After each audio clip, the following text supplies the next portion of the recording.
हाय everyone. तो last video में हमने देखा था electric field due to dipole on axial line. इस वीडियो में हम देखने जा रहे हैं electric field due to a dipole on equatorial line. इसके लिए मैंने बताया था सबसे पहले आपको इलेक्ट्रिक डाइपोल पता होना चाहिए, जो मैंने प्रीवियस वीडियो में और उससे पहले भी एक वीडियो में इलेक्ट्रिक डाइपोल के बारे में डिस्कस कर चुका हूं। तो चलिए शुरू करते हैं और साथ साथ में इलेक्ट्रिक डाइपोल को भी समझेंगे। तो सबसे पहले शॉर्ट में इलेक्ट्रिक डाइपोल समझ लीजिए। इलेक्ट्रिक डाइपोल क्या होता है? जब कभी भी हम दो इक्वल और अपोजिट चार्जेस को सेपरेट करते हैं अब मिनिमम डिस्टेंस, एक मिनिमम डिस्टेंस के लिए, और उसमें मैंने आपको बताया था जब कभी भी हम इस तरीके से सेपरेट करते हैं इस मिनिमम डिस्टेंस 12 से, तो सेंटर ऑफ डाइपोल को एज अ रेफरेंस पॉइंट लिया जाता है। सेंटर ऑफ डाइपोल को कैसे लिया जाएगा? As a reference point. और अगर इसकी स्ट्रेट लाइन पे वैल्यू निकालें या इलेक्ट्रिक फील्ड फाइंड आउट करना हो तो ये हमारा होता है एक्सियल पॉइंट के लिए। वहीं अगर बात करें इसके इक्वेटोरियल पॉइंट के लिए, यानी कि इसके परपेंडिकुलर डायरेक्शन के लिए, जिसे आप परपेंडिकुलर बाइसेक्टर भी बोलते हो, वो होती है हमारी इक्वेटोरियल लाइन। तो आज के इस लेक्चर में हमने इसी इक्वेटोरियल लाइन पे इलेक्ट्रिक फील्ड फाइंड आउट करना है। तो सबसे पहले करेंगे, मान लीजिए कंसीडर करिए, सबसे पहले हम बोलेंगे consider an electric dipole, consider an electric dipole consisting two equal and opposite charges, two equal and opposite charges separated by a minimum distance which is 12, तो हमने क्या करा, सबसे पहले तो दो इक्वल और अपोजिट चार्जेस मान लिए। मान के चलो ऐसे, ठीक है ना, ऐसे मेरे भाई आपने एक माइनस क्यू चार्ज माना और एक ये है आपका प्लस क्यू चार्ज। अब आपने क्या करा, इन दोनों के बीच का जो मिड पॉइंट होता है वो होता है सेंटर ऑफ डाइपोल, ये तो सबको ही पता है। इन दोनों को आपने सेपरेट कर दिया एक मिनिमम डिस्टेंस 12 से, ये भी पता है बची हुई डिस्टेंस एल हो जाएगी और ये बची हुई डिस्टेंस हमारी कितनी हो जाएगी? एल हो जाएगी। फिर आगे को आपसे बोल रहे हैं we have to find electric field at point P which is small x distance from centre of dipole. तो हमने सबसे पहले तो ये कंसिडर करा कि हमारे पास क्या है, एक इलेक्ट्रिक डाइपोल है, और फिर उसके बाद हमने क्या करा, इस इलेक्ट्रिक डाइपोल को क्या कर दिया, यानी कि इस इलेक्ट्रिक डाइपोल के सेंटर ऑफ डाइपोल से x डिस्टेंस दूर, ये डिस्टेंस कितनी मानते हुए चल रहा हूं मैं, x डिस्टेंस दूर कोई पॉइंट रखा हुआ है P। इस P पॉइंट पर आपको क्या फाइंड आउट करना है? इलेक्ट्रिक फील्ड फाइंड आउट करना है। इलेक्ट्रिक फील्ड फाइंड आउट करने के लिए देखो सबसे पहले आप क्या करेंगे, प्लस क्यू चार्ज की वजह से इस पॉइंट P पे इलेक्ट्रिक फील्ड देखेंगे और माइनस क्यू चार्ज की वजह से इस पॉइंट पे इलेक्ट्रिक फील्ड देखेंगे। आप सभी को पता है प्लस क्यू चार्ज की वजह से जो इलेक्ट्रिक फील्ड होता है वो रेडियली आउटवर्ड होता है, ये तो बताया था ना मैंने।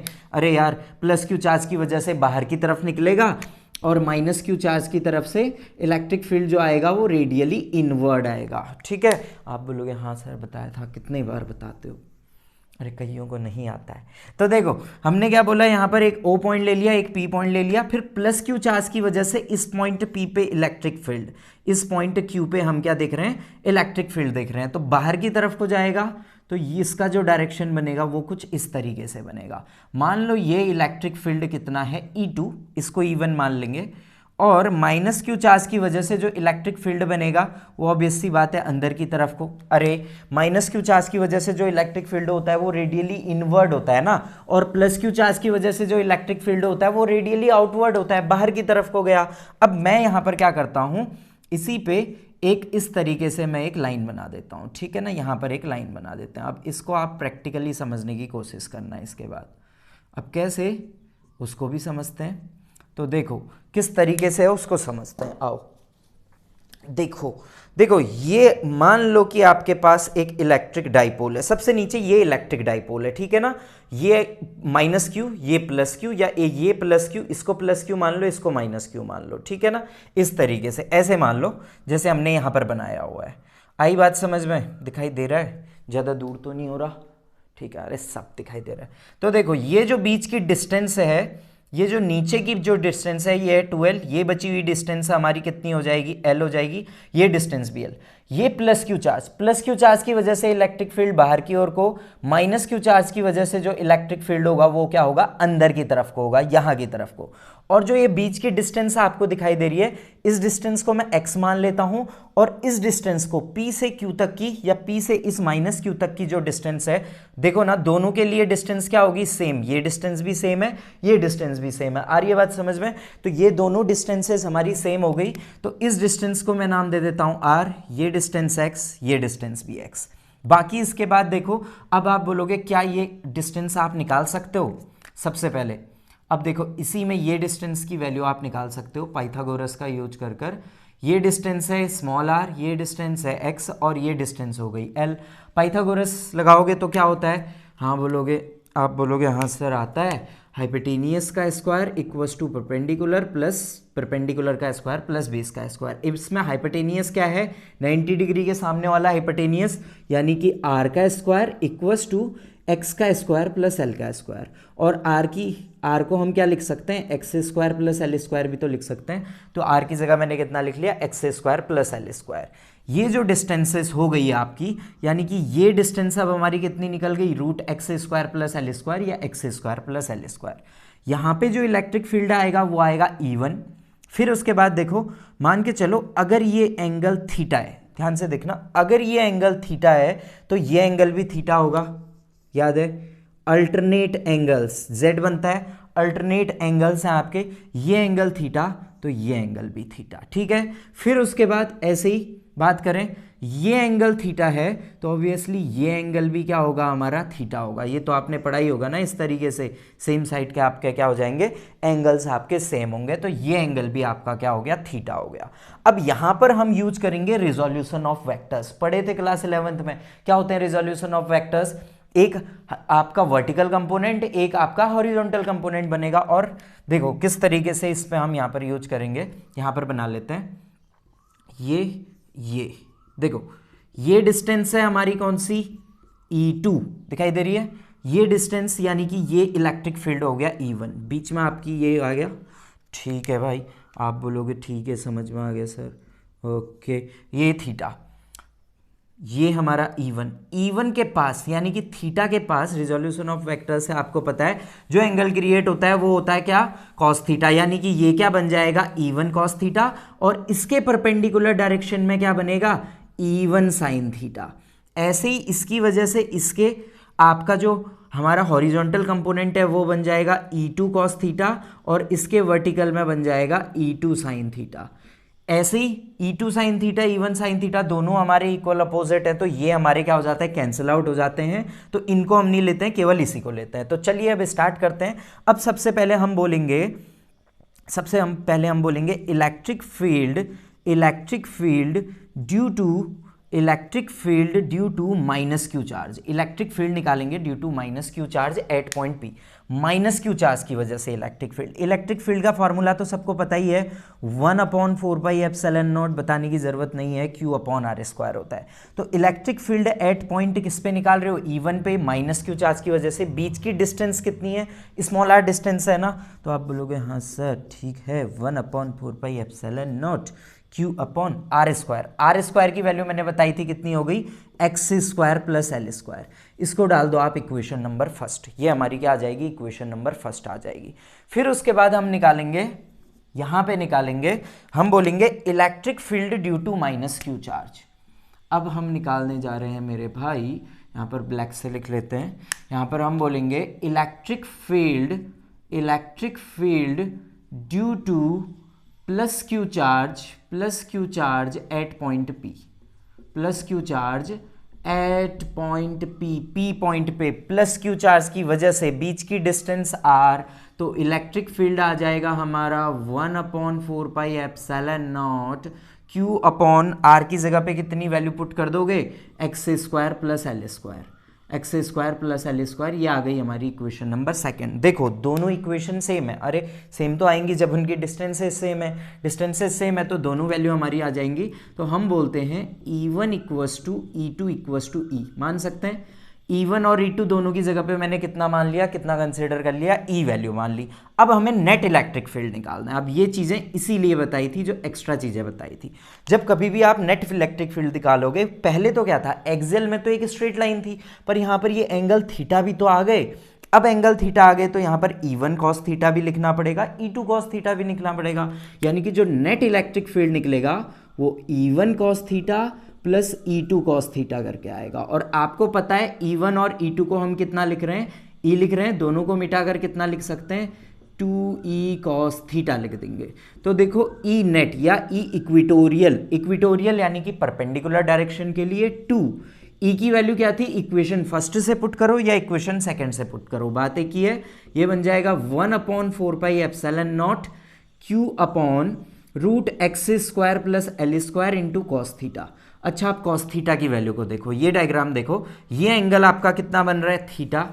कॉस थीटा निकालेंगे तो कॉस थीटा सबको पता है क्या होता है, बेस अपॉन हाइपोटेनियस। आप बोलोगे हाँ सर बताने की चीज़ थोड़ी है, ये तो बच्चा बच्चा जानता है। तो बेस कितना है एल, ये कितना है आर, तो ये कितना आ जाएगा, एल अपॉन आर आ जाएगा। तो ई परपेंडिकुलर इक्वल्स टू हम बोलेंगे 1/4 pi epsilon not, 1/4 pi epsilon not q into 2 into Q into cos की जगह पर हम कितना पुट कर सकते हैं, एल पुट कर सकते हैं। नीचे आ जाएगा आपका x square plus l square. और ध्यान दो आर, आर की वैल्यू कितनी लिखी है, रूट, रूट का मतलब कितना होता है, आधा, आधा, हाफ, ठीक है। X square plus l square की पावर 1/2, समझ में आया। अरे रूट का मतलब जी रूट टू की वैल्यू कितनी हो गई, 1/2 हो गई ना, यही तो होता है, रूट 2 इक्वल्स टू 2 की पावर 1/2। तो ये वैल्यू हमारी आ गई, ये पावर 1 है, ये पावर 1 है, 1 + 1, ये भी बोलोगे जी 3/2, ये तो जानते हैं ना सबके सब। तो ई परपेंडिकुलर या E equatorial equals to 1/4 pi epsilon not q into 2L कर सकता हूँ, 2 को इधर भेज दिया, समझ में आ गया होगा कईयों को, कईयों ने पहले ही लिख दिया होगा। तो E x square plus l square की पावर 3/2। और हमें पढ़ा था मोमेंट है भाई, मोमेंट है मैं, यानी कि electric dipole moment P equals to कितना होता है, Q इंटू 2L होता है। तो इसकी जगह पे वैल्यू पुट कर सकता हूँ। Now E perpendicular equals to हमारा आंसर आ जाएगा 1/4 pi epsilon not P upon x square plus l square की power 3/2। This is the formula for electric field dipole, यानी कि electric field on equatorial line, electric field due to dipole on equatorial line. Equatorial line के लिए ये हमारा formula आ गया, ठीक है। चलो अब यहीं पर एक चीज और एडजस्ट कर लेते हैं। देखो ये जो डिस्टेंस है, ये जो डिस्टेंस है एल, या जो मैंने आपको किस में दिखाई थी, इसमें जो ये डिस्टेंसेस दिखाई थी, आ रही है समझ में, ये जो डिस्टेंसेस दिखाई थी, देखो ये जो डिस्टेंसेस होती है ना, ये जो छोटी डिस्टेंसेस हैं, ये डिस्टेंसेस बहुत छोटी हैं इन कंपैरेटिवली ये एक्स के मामले में। तो कुछ इसको अगर इसको ऐसा मान दोगे ना, ऐसा मानकर चलोगे, बहुत छोटी डिस्टेंसेस मान के चलोगे, तो ये एक्चुअल में नेग्लिजिबल हो जाएंगी। तो वही जो पहले हमने करा था, क्या करा था, मैंने आपको बताया था वहाँ पे x is very very greater than l, यानी कि l की वैल्यू लगभग 0 के बराबर हो जाएगी। और l की वैल्यू जब 0 के बराबर हो जाएगी तो हम e परपेंडिकुलर इक्वल्स टू लिख सकते हैं 1/4 पाई एप्सिलॉन नॉट, p की जगह पे p लिखोगे, l को 0 कर दोगे, पावर में 2 इंटू 3/2, 2 से 2 कट जाएगा तो x³ आ जाएगा, ठीक है। समझ में आया, मैंने क्या करा, L को 0 कर दिया, L को 0 करा तो वहां पर 2 आ जाएगा, 2 इंटू 3/2, 2 से 2 कैंसिल, तो पावर हमारी कितनी आ गई, x³ आ गया। ये हमारा फॉर्मूला है on axial line, axial line के लिए हमारा फॉर्मूला हो गया, ठीक है ना। वीडियो को पॉज करो और नोट डाउन कर लो, ठीक है। चलो ठीक है, ओके हो गया, चलो ठीक है। मैं इतना पोर्शन मिटा रहा हूँ थोड़ा सा आपको समझाने के लिए, बाकी ये पोर्शन मिटा रहा हूँ। वीडियो को पॉज करके स्क्रीनशॉट ले सकते हो, नोट्स वगैरह बना सकते हो, जो आपको अच्छा लग रहा है वो कर सकते हो। तो ई एक्सेल की वैल्यू कितनी आई थी हमारी, याद है, 1/4 pi epsilon not 2px upon x square plus l square की पावर कितना आ रहा था, 2 आ रहा था। वहाँ हमारी वैल्यू कितनी आती थी, 2 आती थी, फिर हम इसे 0 करते थे, इस 4 से ये वैल्यू हमारी इतनी आ जाएगी। और ई इक्विटोरियल की जो वैल्यू आई हमारी अभी, ई इक्विटोरियल की value I 1/4 pi epsilon not p upon x square plus l square की पावर 3/2। यानी कि आपने एक चीज़ नोटिस करी, इसमें 2p आया है, इसमें 2p आया है, इसमें 2p नहीं आया है। अब एक चीज़ पूछी जाती है यहाँ पर, रिलेशनशिप बिटवीन, तुम तो सिंगल हो ना ठीक है, तो रिलेशनशिप बिटवीन किस किस के बीच में, ई एक्सियल एंड ई इक्विटोरियल के बीच में, इन दोनों के बीच में रिलेशन देखेंगे। तो मेरे भाई ई एक्सियल इक्वस टू कितना होता है, 1/4πε0। जब x की वैल्यू आपने क्या कर दी है, बहुत ज़्यादा दिखा दी है, उस केस के लिए ले रहा हूँ 2p/x³। और E equatorial, E perpendicular equals to 1/4πε0 p/x³। ये भी हमारा 3 आता है, हाँ जी ये भी हमारा 3 आता है। ठीक है, दोनों को क्या कर दो, डिवाइड कर दो, इससे ये कैंसिल, इससे ये कैंसिल, इससे ये कैंसिल, यानी कि ई एक्सियल इक्वस टू क्या बचा, E axial upon E equatorial equals to 2 बचा। इसका मतलब क्या है, कहना क्या चाहते हो भाई, ये कहना चाहता है कि जो ई एक्सियल होता है वो 2 टाइम्स ऑफ ई इक्विटोरियल के बराबर होता है। यानी कि the relation between E axial and E equatorial is E axial equals to 2 times of E equatorial. आ गई बात समझ में। तो ये था हमारा electric field due to dipole on equatorial line, यानी कि परपेंडिकुलर। इसी को ना हम परपेंडिकुलर बाइसेक्टर भी बोलते हैं, परपेंडिकुलर बाइसेक्टर के लिए। ये थोड़ा सा आपका इंपॉर्टेंट टॉपिक है और एग्जाम में कई बार बोर्ड्स में ये वाला आपका क्या होते रहता है, रिपीट होते रहता है, रादर देन आपका एक्सेल वाला। उसके कंपैरेटिवली ये आपका ज़्यादा पूछा जाता है बोर्ड्स के लिए। बाकी आगे को जेई नीट में इस पे बेस क्वेश्चन पूछे जाएंगे। आप ये वाली वैल्यू पे भी बेस पूछा जाता है, कभी कभी इस पे भी पूछा जाता है। यानी कि जहाँ पर आपको एल की वैल्यू दी होगी, सेपरेशन दिया होगा, वहां पर आप ये वैल्यू सॉल्व करोगे और दूसरी जगह पर आप क्या करोगे, इस तरीके से सॉल्व करोगे। ठीक है, आज की इस वीडियो के लिए इतना ही, जल्दी मिलते हैं नेक्स्ट वीडियो में। Till then bye bye, take care and God bless you all.